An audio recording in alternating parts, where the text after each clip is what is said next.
Hi, this is Hank reporting from Kyiv, and this is my update on Russian-Ukrainian war. Let's see what happened around Ukraine in the last 24 hours. Russian and North Korean flags. Microelectronics plant hit in Bryansk. Important military plant hit in Dzerzhinsk. Military airfield hit in Lipetsk, again. Squadron chief eliminated. Russians hit rescuers and Kindregarten. Putlerjugend. 95 prisoners of war returned home. Drone stats and Russian losses in Ukraine. Please, ladies and gentlemen, our military has published a photo of not one but now two enemy flags in Donbass. Here you can see how the Russian tricolor and the North Korean rag merged. Congratulations to all the supporters of peace treaties, the escalation and ending the war at here and now. Now North Korea has realized that the world doesn't care and no one is going to get their hands dirty, and they can send their soldiers 6,000 miles to Ukraine to kill Ukrainians on Putin's order for stolen Ukrainian grain. Unbelievable. I have repeated, I repeat, and I will repeat again the phrase, everyone will suffer from the crimes that they tolerate. If in the spring of 2022 all the strong and courageous world leaders would make an effort and find an effective solution to stop Putin at the beginning of his expansion. I'm not even talking about the start of this war in 2014. Let him firmly understand that he has no right to decide the fate of the world and threaten everyone with brute force. If the leaders had the balls to take responsibility, the war would have stopped already and hundreds of thousands of lives would have been saved. The longer people try to avoid a clash, the more painful it will be. I always give an example of a school fight. Everyone has probably taken part in it at least once. When you are beaten by a bully, you have to fight back or it will happen again and again. When Erdogan shot down a Russian plane over Turkey, the Russians never showed up there again. When Finland gave a decisive rebuff to the Soviet Union, the Russians have never tried to seize it again. Draw your own conclusions, and for now, we are busy making weapons to protect civilization from barbarians. Okay, I was busy for several days shooting reports in Kyiv and at the same time wrote out the most valuable events in the list, and over the weekend I collected quite a lot of interesting things for you. The first is a video of the hit of the Kremny L plant in the city of Bryansk. This plant is important because it's one of the largest manufacturers of microelectronics in Russia. Yeah, it sounds a little funny considering the level of development of their electronics and archaic transistors and microcircuits, but nevertheless the numbers say that they make large volumes for the Ministry of Defense and specifically spare parts for the Iskander missiles, which they use to attack us, and for the Pantsir air defense systems, rare components of electronic warfare and reconnaissance. This is what the result of the attack looked like the next day after the Ossinters from the Cyberboroshno group have already identified and confirmed the building of this plant. In short, I can say that only the part of the building is damaged. This doesn't mean that the plant is destroyed or it will stop producing spare parts, but nevertheless some damage has been done and let's hope it will slow down the process of producing weapons against us. Update: the plant's management reported that as a result of the attack, quote, technological production chains were disrupted and there are difficulties with purchasing spare parts to restore equipment, and for some reason they added, victory will be ours. I doubt it serves. This is the main entrance to the plant named after Sverdlov, a Soviet revolutionary and secretary of Communist Party, one of the leaders of Soviet Revolution. You know how Russians like to name such objects after communists. This plant is important because the Russian army manufactured there, during the past year alone, more than 500,000 artillery shells of various calibers, more than 15,000 cruise bombs, and more than 3 million 30mm shots for infantry fighting vehicles. Analysts say that 75% of all these Russian munitions are restored, not manufactured anew. This means that these are still old Soviet rusty bombs which they bring to combat readiness and shoot at us. It's also important that this plant is the only manufacturer of hexagon and other specific chemical compounds which are most important components for ammunition in Russia. As you can see, the Russians have a lot of bottlenecks in production, and that's why they have to buy shells from North Korea, for example, because this plant has long been under US and EU sanctions. I watched a dozen similar videos and nothing is clear there, but it's clear that Russian air defense is working and not some super systems like Pantsir, Buk, Tor, but mainly machine guns. This is the same as in my area in Kyiv, but I do not live on the territory of a unique military plant, of course. So this is also an indicator that the Russians do not have enough equipment to protect the key components of their military-industrial complex. I think this is a logical explanation. This is how the location of this plant looks on the map. The distance to the borders of Ukraine is about 750 kilometers or about 460 miles.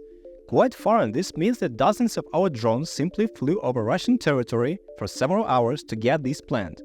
The Ukrainian General Staff officially confirmed the destruction of this object without any details. I suppose in a few days we will know what the results of the attack are, but in any case this is good news, as well as the following.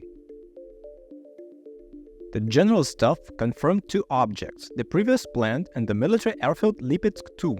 It is located approximately 400 kilometers or 250 miles in the northeast from the Ukrainian border. It is said that the target was ammunition depots, fuel and combat aircraft.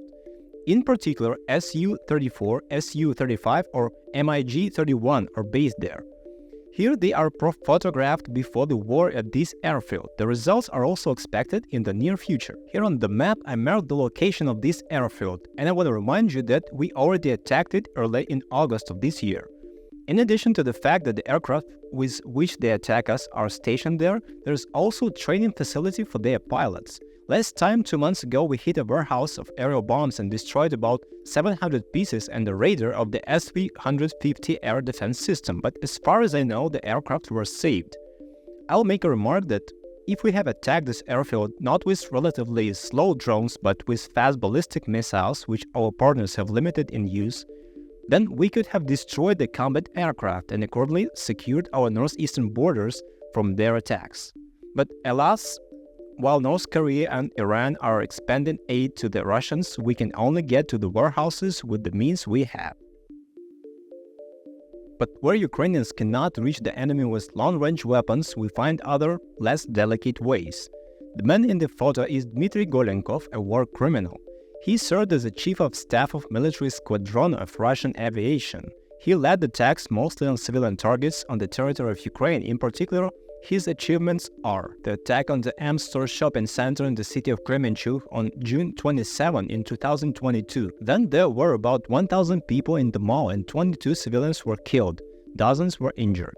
Here you can see how the store is burning after this attack. Then on January 14 in 2023, his squadron hit a multi-story residential building in the city of Dnipro with missiles when people were sleeping in their beds. Then 46 people died, including 6 children. This is just a horrible crime, and I immediately remembered one picture that stuck in my memory. It is called "I Could Not Imagine This." And here the author, a Russian artist by the way, describes the beginning of the World War II, when the Nazis attacked civilians. This is how the Russians saw the horror of war, and this is exactly how his country is acting in Ukraine. I constantly remember this picture and I can't understand how they don't have a dissonance in their consciousness when their plans bomb our houses. And these are the consequences. I had to blur the picture as much as possible so that YouTube would allow me to be shown. If you want, there is a video on the internet where you can take a closer look. This is the same Commander Golenkov after an encounter with a hammer. He was not shot down by a missile, then justice just found him on Earth. As Ukrainian intelligence comments on this photo, we remind you there will be a fair retribution for every crime. And while we haven't got all the Russian pilots, they attacked a rescue service building in the town of Shostka. 5 rescuers were injured, 6 units of equipment, I assume fire trucks, were damaged, but fortunately most of the employees were covered in bomb shelter at the time of the strike. They had previously hit rescuers several times using this monstrous tactic of a double strike, repeating the shot in the same place when rescuers arrived to increase the number of victims. Then Russian pilots hit a kindergarten in the city of Zaporizhya, also hitting residential buildings and a shopping center. At the moment, 1 person is known to have died and 5 were injured. This news can already be told as one-liner because it already happened so many times. Today, US Defense Secretary Lloyd Austin arrived in Kyiv. Maybe he will make some changes to support of Ukraine's defense because, as you can see, their de-escalation position is not effective at all. This is the next generation of Putlerjugend that will grow up on the stories of war criminals who are now telling how they killed and raped in Ukraine. In 10 years, these children will take up arms and will go to repeat the crimes of their fathers. Know that Russians understand this and they are in a hurry to prepare a new brainwashed generation so that they will not get a proper education and will not read books like Orwell and will not start thinking critically. Look how cutely they admire the installation called the Ruins of Bakhmut. How do you like this Russian world and traditional Russian values? I know several people from Bakhmut. Imagine what they feel watching the children of the enemy admire the ruins of their home. When I see all this, it sometimes seems to me that this is just an endless black stripe and we are walking alone and will never cross over to the white stripe. But there are also good moments between all this horror. In this photo, our soldiers who are returned from Russian captivity on the night from Friday to Saturday, 95 people. Among them for the first time were those who received huge prison terms of 20-25 years for crimes they didn't commit. The Russians sentenced 20 people to life. In total, we have already been able to exchange 3,767 people, and this is great. As far as I know, during the conduct of the war, official and large exchanges are rare in world history. As a rule, this is already a process of post-war relations between countries. At the same time, 500 bodies of the dead defenders were returned. This is a huge tragedy to hundreds of families, but at the same time, they can now bury the fallen soldiers with dignity. On Sunday, I photographed the traditional demonstration of the families of prisoners of war. These are the people who are waiting for their loved ones. Some are waiting for those who have gone missing, and this is probably the hardest thing when you don't know if your loved ones is alive. I have 4 people who have gone missing since the beginning of the full-scale invasion, and there is no information for over 2 years.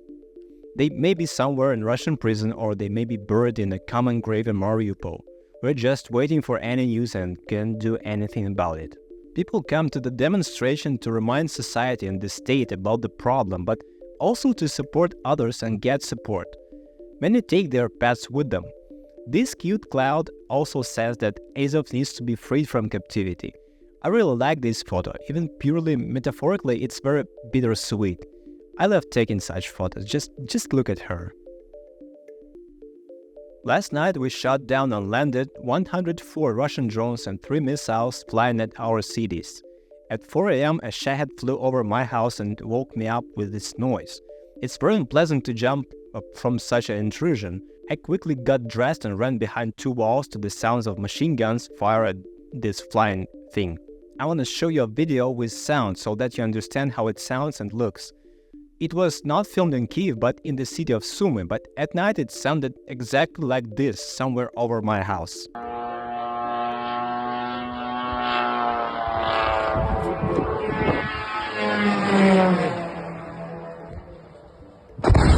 So experience. It's already difficult for me to imagine how it is to live without such dangers and as people live in other countries. Honestly, when I see a helicopter flying above me, I feel like an aborigine from a wild tribe who saw a flying machine for the first time. It's hard to imagine that once I flew a small plane or a huge Boeing to other countries. Russian losses are growing, but this doesn't stop them. As you can see, over the past day we recorded 1,710 destroyed enemy soldiers in the statistics.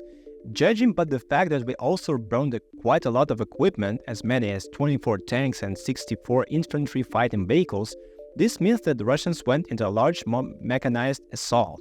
It is hard for me to imagine how our soldiers hold the line under such a pressure.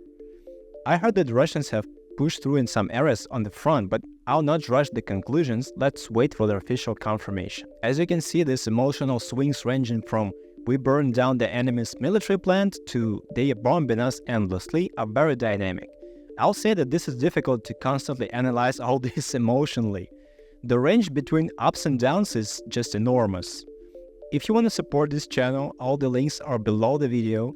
Please hit subscribe, like, and thank you for watching. Take care, and I hope to see you tomorrow if another Shahed doesn't fly into my window tonight.